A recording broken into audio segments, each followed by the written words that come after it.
So, but unfortunately in recent times, many constitutional sabotages and sabotages to democracy has happened in Kerala and India. So, we had this Supreme Court verdict in 2018. The constitutional bench of the highest court in India, the Supreme Court, the Honorable Supreme Court, the constitutional bench has given a verdict that women of all ages, young women or whoever, all the Indian citizens, they are Indian citizens, and they can enter any place of worship.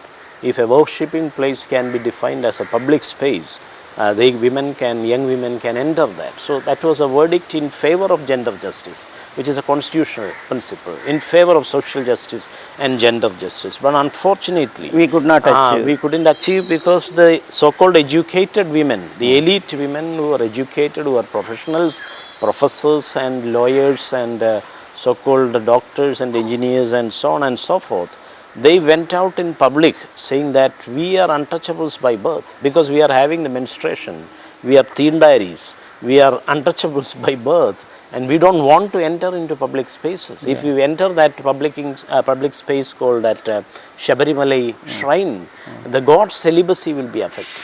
The Ayyappa's, the Lord's celibacy, chastity, it will be polluted like that. Yeah, so they said we are polluting by birth, we don't want to enter. So that kind of a reactionary regression. But majority of the women of Kerala has protested against that rule.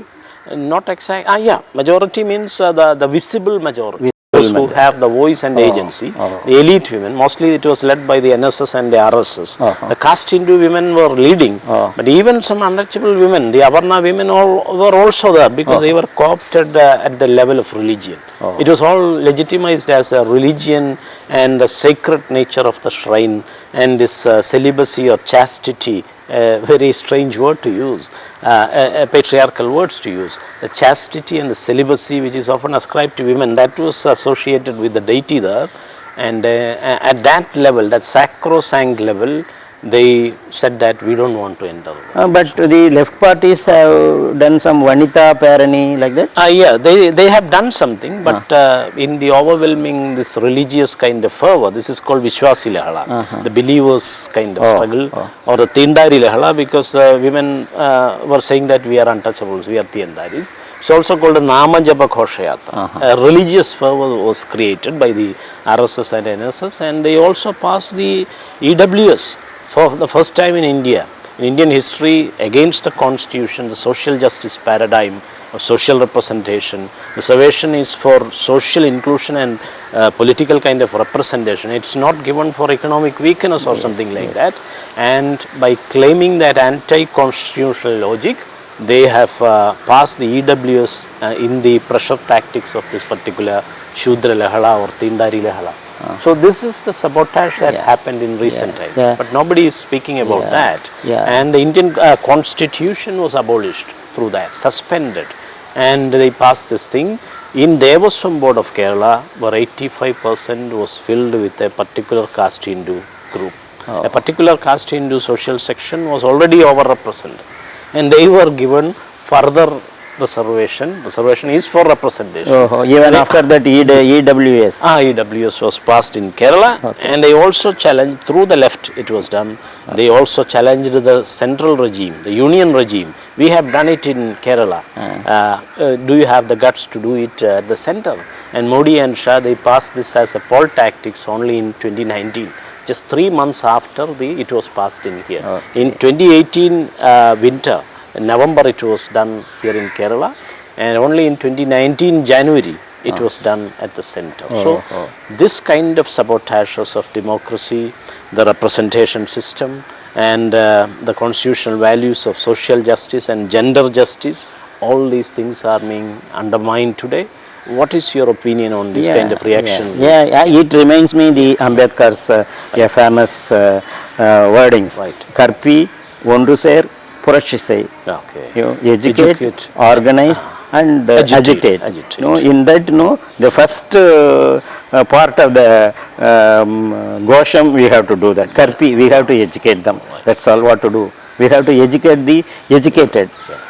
So we have to continue to write, and the work that you are doing on Periyor movement, and also we need to touch the other foundations of Dravidian kind of struggles, Ayodhidasa Pandidar and others in Tamilagam who have created the origins of Dravidian movement. So a lot of reading and writing and speaking and education kind of educational kind of propaganda. We started reading Ayodhidasa again, rereading, and we have started, and we are doing it, and very recent we will achieve this thing. Right.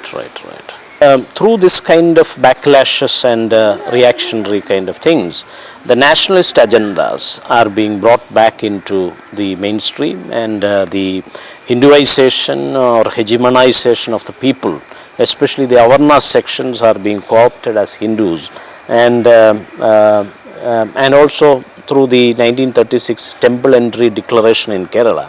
What happened, the reactionary effect is that it was for entry and representation. Guru has very clearly gave that message. Wherever human entry is prohibited, you must get in. You must get into all those feasts, and you must drink that ghee or the milk rice that is prepared there.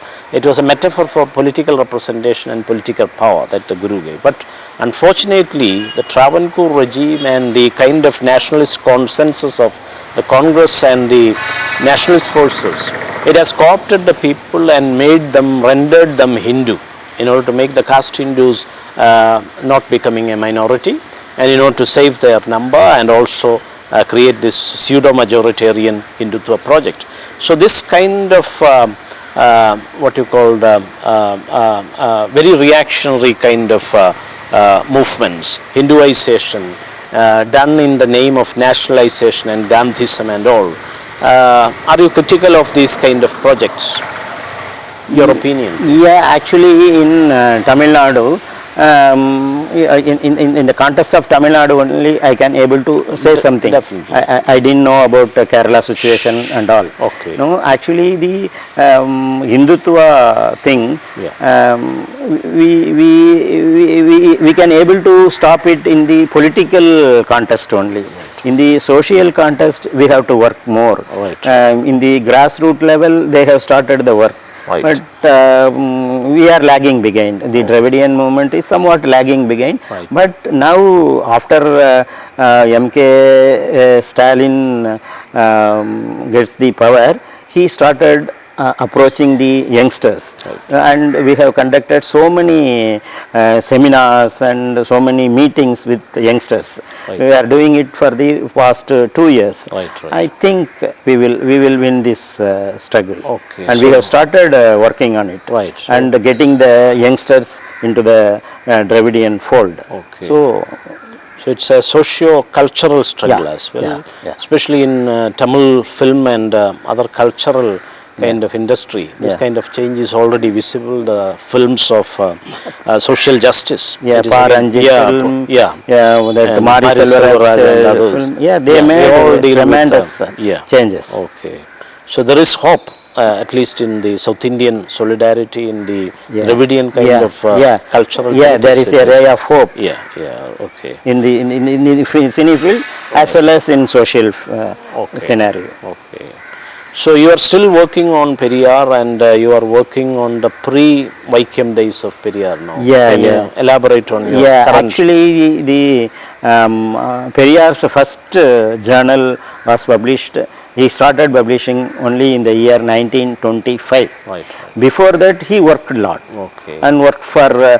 Actually, he started his public life in political side from 1919 itself. Before that, he was one of the bureaucratic or one of the municipal commissioner and merchants leader, like that only. After 1919, the Punjab massacre, he came to Punjab Padugala, after that he came to political side. He resigned all the jobs, all the leadership thing. He held more than 29 posts. Municipal commissioner, merchant leader, chamber of commerce president, like that. He held 29 posts. one day he resigned all the post and came into politics. After that happened in the year 1919. From 1919 up to 1925, he has no magazine in his hands. Okay. Only the Sudeshamitra and other magazines are publishing his activities and all. Okay. With their restrictions only they will publish. Okay. On his own he has no magazine. So in the years came up. Yeah, in the 1925 May 2nd. Right. So after that only the details of day-to-day affairs of Periyor are available. Before that no evidence are there. I wanted to get the details from the newspapers published before 1925. I am doing that collection work. It will take at least 10 or 12 years to complete that thing. As Mahadeva Desai done for Gandhi, day-to-day Gandhi, I want to do for Periyor that up to 1925. After that the things are available. Before that the dates or functions and he participated meetings are not available. So I am searching on it and it will come. Great work. So the need for more probing into the past and making sense of the past and history, a keen sense of history, is very important for the present and the future of our country and also for South India in particular in times of peril now, considering the kind of situation in Kashmir or the northeast, what is happening in Manipur and other regions of our country. So a detailed probing and inquiry into the regional past and local history and excavating the heterologies or the different versions of history or histories of the regions we need to focus on. So what is your opinion about the regional kind of histories or the histories of the regions in our country, especially in the context of Tamilagam, which itself is having many strands, the Chola, Pandya, Sera, we are having the Sera legacy. Seran Sengutu and Ilango, Silappadigaram was written here in Kerala. We were quite close to this place, Kaladi. This is Kaladi means Kiradi or the Sri Pada, the holy sacred footprint of the Buddha. We have the Malayatur which was mentioned by Ilango as Seran Sengutu and himself coming there, presiding over the function and watching this river Periyor from the top. Atop that hillock it was called Senkundram or Senkunnu in Silappadigaram. So such forgotten, erased histories of Sangam literature, of Sangam culture, Silappadigaram, Manimeghali, Valayapatti, Jivaka Chintamani, Kundalakesi, the fivefold greater epics, the Aimperunkapiyam and the Aimperum Thinai Valakkam of Tamil. So that kind of regional histories are there. Many treasures are there in South India. As you have showcased it in Kiradi, Stalin has brought out that museum at Kiradi. So what is your opinion of excavating the cultural past, the cultural histories of South India and creating a greater cultural and social kind of awakening and resistance to homogenizing discourses like Hindutva?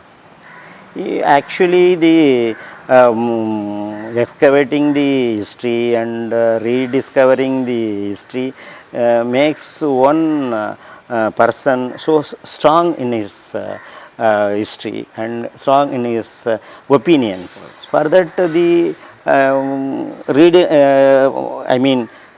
discovering the history is important, I feel. But in the regional, in the sense, it's not an.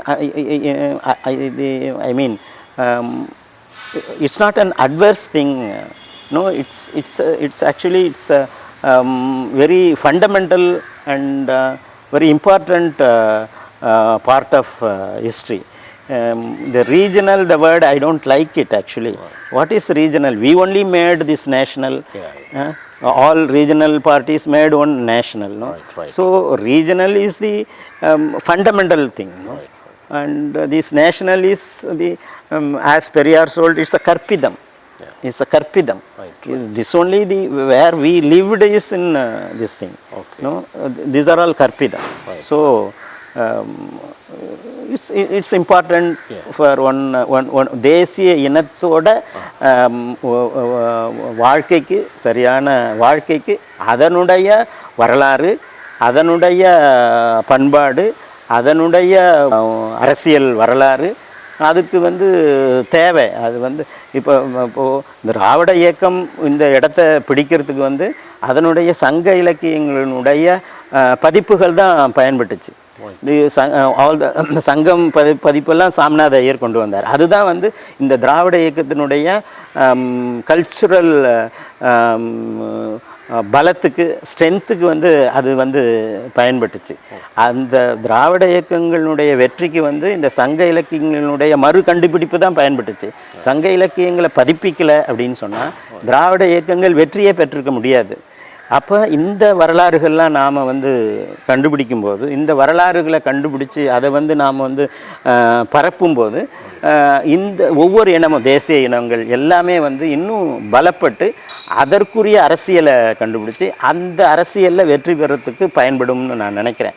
அதனால் இந்த வட்டார வரலாறு, அந்த வட்டார மொழி அப்படிங்கிற அந்த வேர்டிங்ஸே நான் வந்து மறுக்கிறேன். இது வந்து ஒரு தேசிய இனத்தினுடைய மொழி, ஒரு தேசிய இனத்தினுடைய வரலாறு, ஒரு தேசிய இனத்தினுடைய அரசியல் வரலாறு தெரிஞ்சுக்கிறது அந்த தேசிய இனத்துக்கு பயன்படும். மற்ற தேசிய இனம் அந்தந்த வரலாறுகளை தெரிஞ்சுக்கிட்டு அவங்க வந்து உறுதிப்படுத்துறதுக்கு பயன்படலாம். ஆக இதில் வட்டாரம்ங்கிறதே இல்லை, அவர்களுடைய மொழி, அவர்களுடைய இனத்தினுடைய வரலாறு, அது வந்து அந்த இனத்துக்கு அது அவசியம்தான்.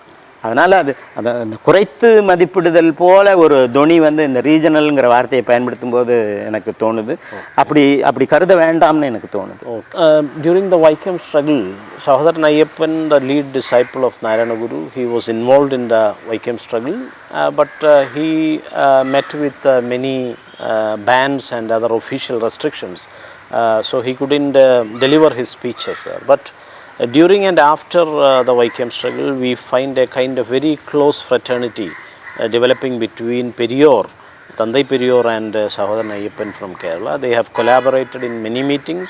Periyor, he came for many meetings of the Kerala Yuktivadi Sangam, and also Sahodaran went to Madras and Chennai and Tamil Nadu for many meetings of Periyor and the Dravidian movement and the self-respect movement. So what are your observations on this? Yeah, after Vaikom Satyagraham, Periyor had good relationship with Sahodaran Ayyappan.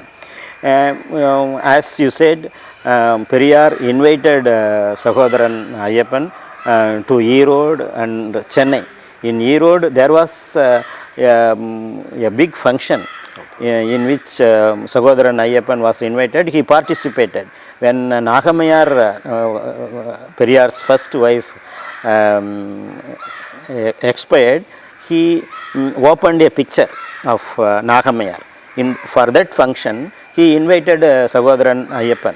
And Sahodaran Ayyappan also invited Periyor for so many meetings held in so many places. In one of that meeting, the Yerava leaders discussed that actually they planned to convert to some other religion. To which religion to convert? For that they had a discussion like meeting. For that meeting they invited all the religious leaders. For Buddhist one leader, for Arya Samaj, for Christians, for Muslims, for all the leaders of the leaders of particular religion have invited. In that meeting Periyor also invited.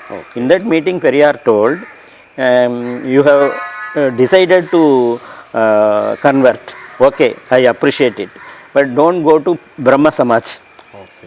It is another kind of Hinduism only. If you want to convert, you convert to Muslim. Like that Periyor told. So the relationship after the Vaikom Periyor had with Sahodaran Ayyappan is tremendous. Okay. And sir, what about the participation and involvement and representation of Dalits in the Vaikom struggle. Because Ayankali has already initiated the struggle in late 19th century. From 1893 onwards, there were plenty of public protests and freedom of movement struggles. The Villuvandi, the bullock cart ride of Ayankali, Mahatma Ayankali. In Kerala, there is also a recent trend in humiliating all these leaders of the people. Ayankali is being morphed and his head is morphed onto a dog kind of body and all. In social media, such kind of racist, casteist kind of propaganda is also going on. So it was Ayankali who created the public spaces and the freedom of movement and right to enter the public school, the kind of struggle for women to dress according to their whims and fancies and use the modern kind of ornaments, metal ornaments and all, which is called the Kallumala struggle. They abandoned the old kind of Kallumala and they began to dress up in a modern kind of style. So it was all initiated by Ayankali, and Ayankali, he never came to Vaikom struggle, but he passively supported it, because there was an overwhelming presence of Pulayas and Cheramas and Parayas and other Dalit people. Even in the marching song of Panavulli Krishnan Vaidyan, the Pulaya Paraya Kuravarennaru, avarkendu kuravaru. What is the kind of shortcoming of these Dalits that is asked by Panavulli in his marching song. So what are your observations while writing this book, Vaikom Porattam, on the Dalit participations and representations? Yeah, I came across so many incidents, and I mentioned in this book also. Actually, the two persons are mostly affected in this struggle. Actually, they put calcium carbonate, Tamil Sunnambu, காட்டாமனுக்கு பால், இந்த ரெண்டுத்தையும் கலந்து கண்ணில் வந்து வச்சுருவாங்க. அந்த கண்ணு போச்சு அதோட. அந்த மாதிரி ரெண்டு பேர். Amajadi Thevan. The very first day, Amajadi Thevan's eye was damaged. ஆமச்சாடி தேவன் அண்ட் ராமன் இலை, இந்த ரெண்டு பேருக்கும் அந்த கண்ணில் வச்சு பண்ணாங்க. அதில் ஆமச்சாடி தேவனோட இது ரொம்ப அதிகம். But the reference we had in newspapers are less, but participation must be more. And I used to mostly the Tamil newspaper, contemporary newspaper cuttings. So they have not well known about the people participating. The reporter from Kerala sent the reports and they are publishing it. The reporter in the Kerala restrict some names. We are not so sure that only the mentioned persons are participating. More than the mentioned, many people have been. And according to Dalit historians like Kallara Sukumaran, for example, he mentions about the 1914 Pulaya struggles, Pulaya riots against casteist forces that happened in Dalavakulam. And it is also said that Ayankali himself came for the struggles, the Pulaya struggles, anti-caste struggles in Nindur, Kallara and Dalavakulam. And it is also observed by many people that there was a Pulaya meeting, a gathering in Ullala, very close to Vaikom, just south of Vaikom, where the Guru has established an Omkareshwara temple also. Later, so in 1922 there was a meeting of the Pulayas there that happened there also. So plenty of Dalits were there, 6 people. In addition to Kottayam Kunyapi and this Perimbalam Amajadi Kannan Thevan, Kallara Sukumaran mentioned 6 other Dalits also, 6 other fighters who were with T.K. Madhavan, very close friends. And only K.R. Narayanan has recorded the name of Kannan Thevan. Kannan Thevan is mentioned only by K.R. Narayanan, his names and details. And it is also said in the recent biography of K.R. Narayanan that Kannan Thevan was such a close bosom friend of Narayanan that he was there even in the marriage function. So they were very, very close. And even before this Vaikom struggle, in the Puthota temple entry struggle, just south of Vaikom, Puthota, Kannan Thevan was the main comrade of T.K. Madhavan. They were together, they were arrested together also. So many Dalit participations and representations were there. The mainstream historiography, they have almost erased it. That is the problem with it. And the same thing is with Dalavakulam struggle of 1806, where 200 Irava young men were massacred mercilessly by the militia and buried in that kulam. In that half dead. They were pushed into the mud. So are there any references to that in the Tamil press or in your book about Dalavakulam? No, actually no, I consulted 1924 and 25 contemporary newspapers. So I didn't come across this. Okay, right. But this Dalavakulam incident is very famous in Tamil Nadu. Oh, I see. Yeah, people know that. People know, who knows social history knows that. I see. Dalava is a Tamil word, no?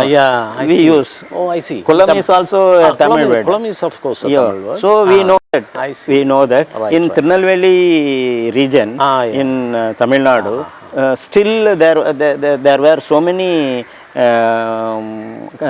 buildings and lodges named Dalava. Oh, I see. Yeah. After this Veluthambi, he is also. I don't know that. Dalavakulam Thambi. Some other Thambis, some other Dalava is also there. Ariyanayagam Dalava is there. Okay. So many Dalavais are there. No, it's directly connected with Tiruvangur Samasthanam. No? Yeah. So, it was part of Kollam, Tirunelveli. Tirunelveli, Kanyakumari, and most part of the Nagarkovil districts were part of former travel. Yeah, so we know that Dalavakulam massacre. Okay. While translating this Vaikom Porattam into this Malayalam version, Vaikom Satyagraham, in page number also there is a huge reduction. This is almost 645 plus here in the Tamil original, and in the Malayalam we find only some 560 pages. So what all things were cut down or deleted from the Malayalam thing?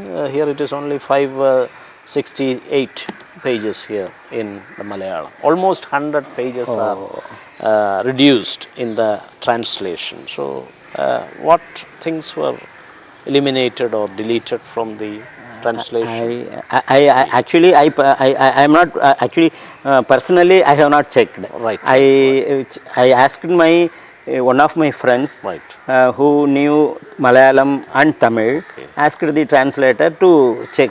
They said no deletion is there, but I have to check up. Okay.